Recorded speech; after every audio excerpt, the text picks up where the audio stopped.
কে নজরানা বলি, কে হাদিয়া বলি, দিয়ে থাকি ইনশাআল্লাহ। তা আমাদের এখন যাদের বাকি আছে ইনশাআল্লাহ সেটা দিয়ে দিব ইমাম সাহেবকে।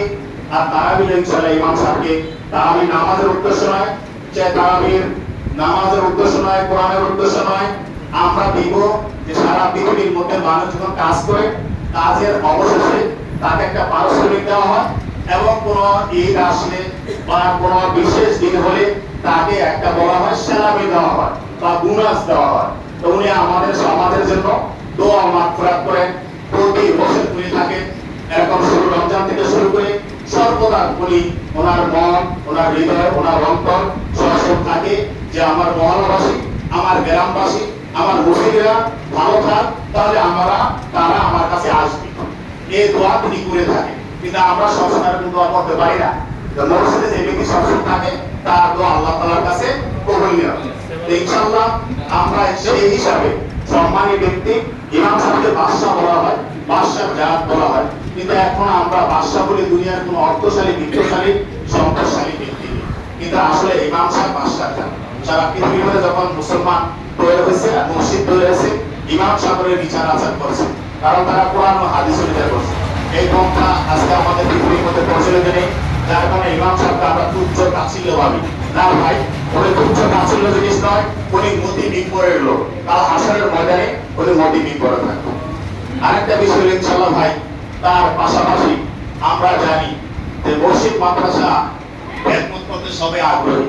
কারো হয়তো অর্থের কারণে, কারো হয়তো সময়ের কারণে, কারো হয়তো অবুঝের কারণে আমরা অতদূর আগাতে পারি না।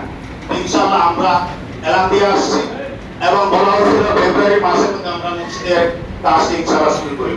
কোনো কারণবশত সামনে নির্বাচন গিয়েছে, বিভিন্ন সময় ছিল, যার কারণে আমরা কাজটি ধরতে পারি নাই। ইনশাআল্লাহ ঈদের পর আমরা এই মসজিদের কাজ আমরা ইনশাআল্লাহ ব্যক্তিগতভাবে শুরু করব। এর থেকে আমরা সকলে রাজি আছি ইনশাআল্লাহ।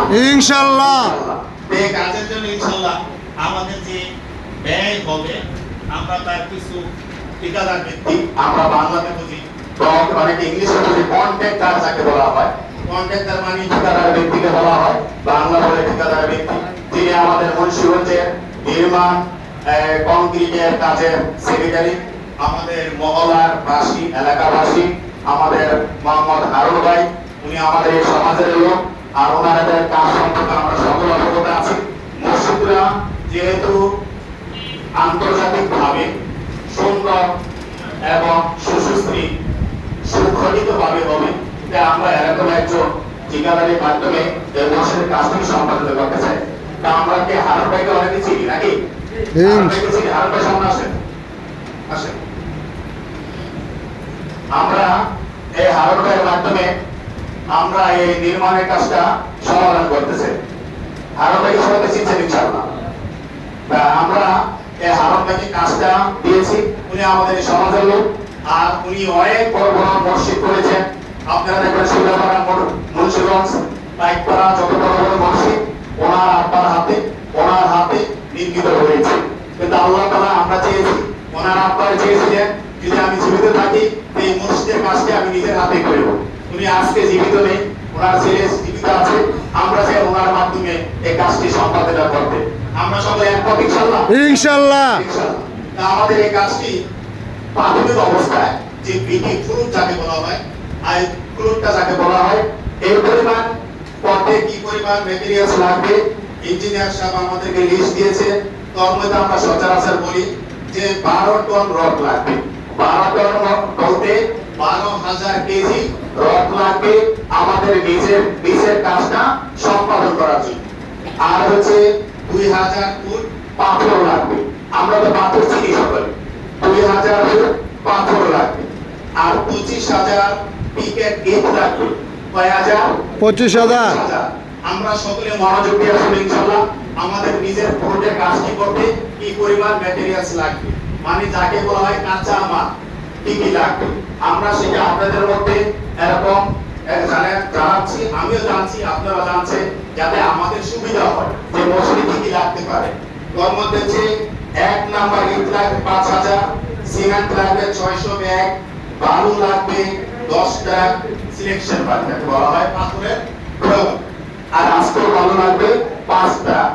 এই মালগুলা মানে কাঁচা মালগুলা আমাদের মসজিদের ভিটি বা ফুড কমপ্লিট করার জন্য লাগবে ইনশাআল্লাহ। তো আমরা ইনশাআল্লাহ মসজিদের হয়তোবা ঈদের দিনে জুমা হতে পারে, অথবা আমরা ঈদের দুদিন পর থেকে আমাদের এই মসজিদের যে গাছপালা আছে ওই পরিষ্কার করবো ইনশাআল্লাহ। 2 দিন বা 3 দিন পরে যারা গাছ কাটাকাটি করে এরপরে ইনশাআল্লাহ মসজিদের কাজ শুরু হবে ইনশাআল্লাহ।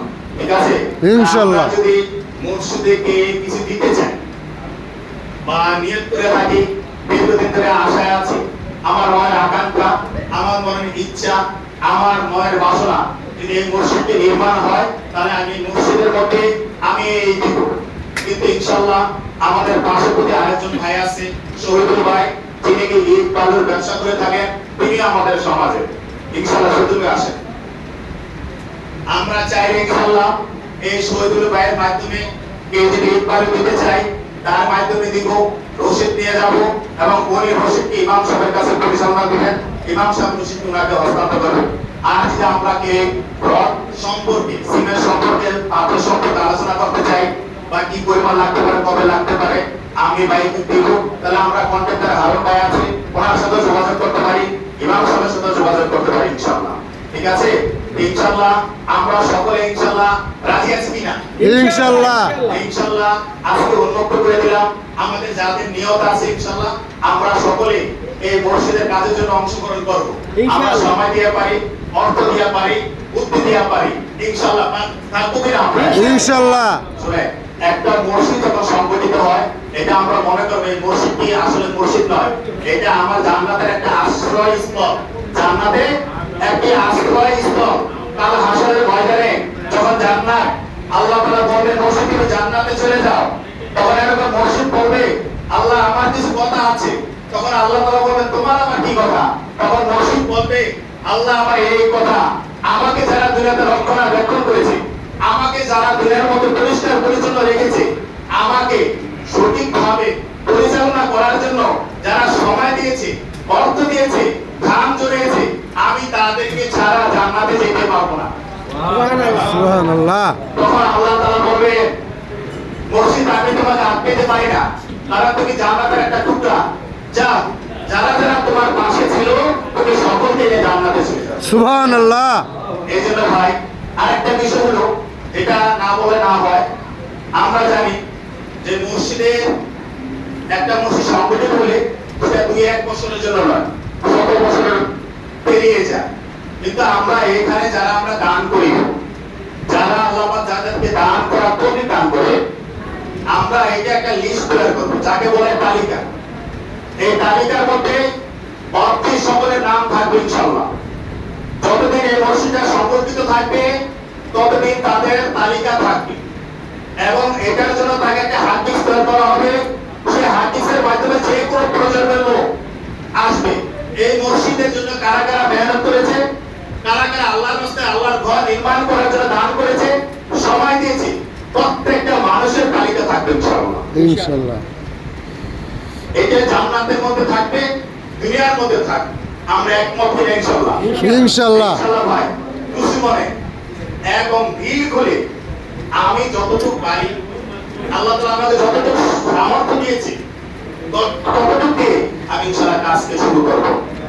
আমরা দোয়া করব আল্লাহ তাআলা যেন আমাদেরকে আগামী রমজানে প্রথম তারাবি ইনশাআল্লাহ নতুন মসজিদে পড়ার তৌফিক দান করেন।